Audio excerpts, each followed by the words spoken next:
Jadi kalau jasa itu nggak kelihatan benda yang diperdagangkan.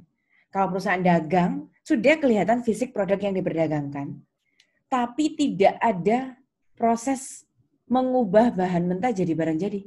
Kalau perusahaan dagang yang lalu kita pelajari, kita hanya beli dari supplier, barangnya sudah jadi, harganya lebih murah, nanti kita jual lebih mahal. Gitu aja, itu perusahaan dagang. Hari ini kita masuk ke tingkatan yang lebih kompleks. Namanya perusahaan manufaktur atau pabrikan. Apa yang disebut dengan pabrik? Entah ukurannya kecil, home industry, atau ukurannya besar, pabrik yang sudah multinational level misalnya seperti itu, tapi tetap di dalamnya itu kenapa kok disebut pabrik atau proses manufaktur? Karena pasti dimulai dari bahan mentah dulu, diolah sampai jadi barang jadi, baru dijual. Nah, karena di dalam perusahaan manufaktur itu ada proses pengolahan bahan baku mentah menjadi barang jadi baru dijual, biaya untuk mengolah, memproduksi suatu benda dari mentah sampai jadi, nah itulah yang disebut dengan biaya manufacturing cost atau production cost, biaya produksi. Sepakati dulu biaya produksi itu kita bagi jadi 3 bagian besar. Bahan baku langsung kita sebut dengan direct material, DM. Tenaga kerja langsung, direct labor, DL.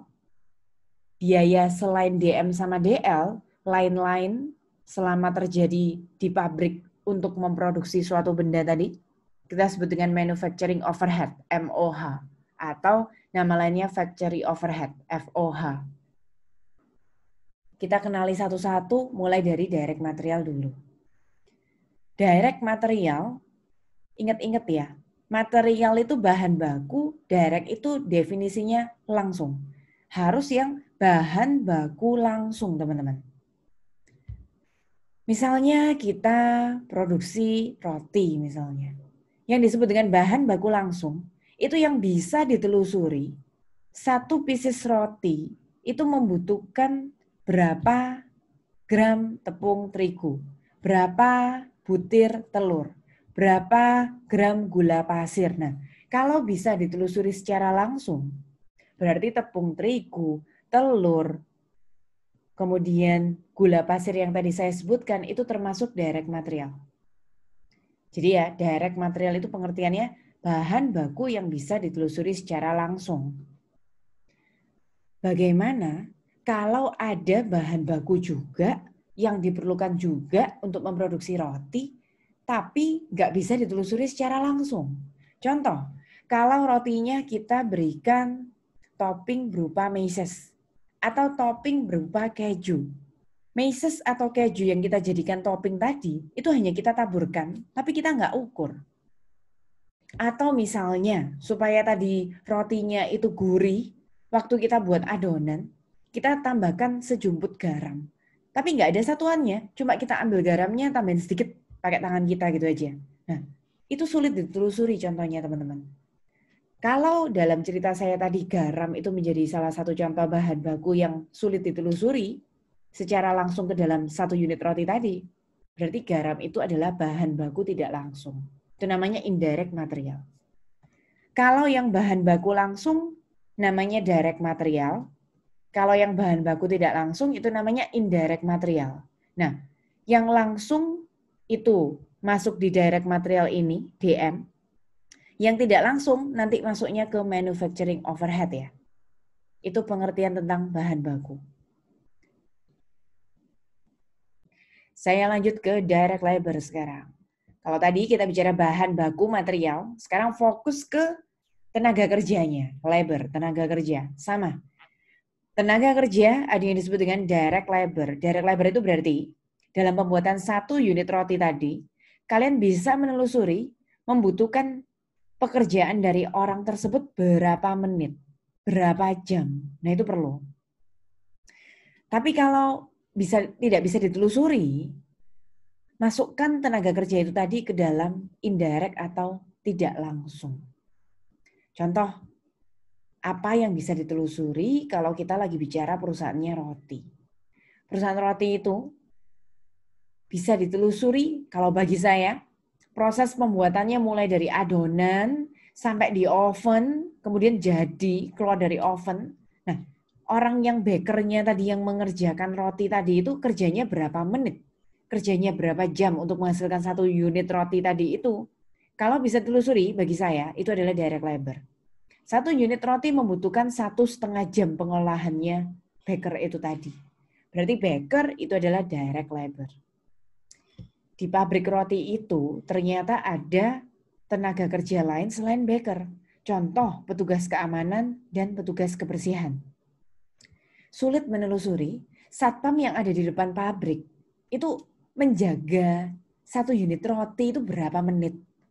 Terus ada petugas kebersihan kira-kira bersih-bersih seluruh area pabrik khusus untuk 1 unit roti yang jenis itu aja berapa menit. Nah itu sulit menelusuri. Jadi petugas keamanan, petugas kebersihan itu adalah indirect labor. Sama-sama bekerja di sana tapi sulit ditelusuri per unit rotinya itu langsung. Yang direct labor, teman-teman masukkan direct labor DL. Yang tidak langsung indirect labor, lagi-lagi masukkan ke manufacturing overhead. Hanya yang direct saja itu adalah DMDL. Sisanya yang bukan direct, berarti semua indirect yang tidak langsung sulit ditelusuri, itu namanya istilahnya adalah manufacturing overhead. Manufacturing overhead, apalagi selain bahan baku tidak langsung, selain tenaga kerja yang tidak langsung. Contoh lagi misalnya mesin.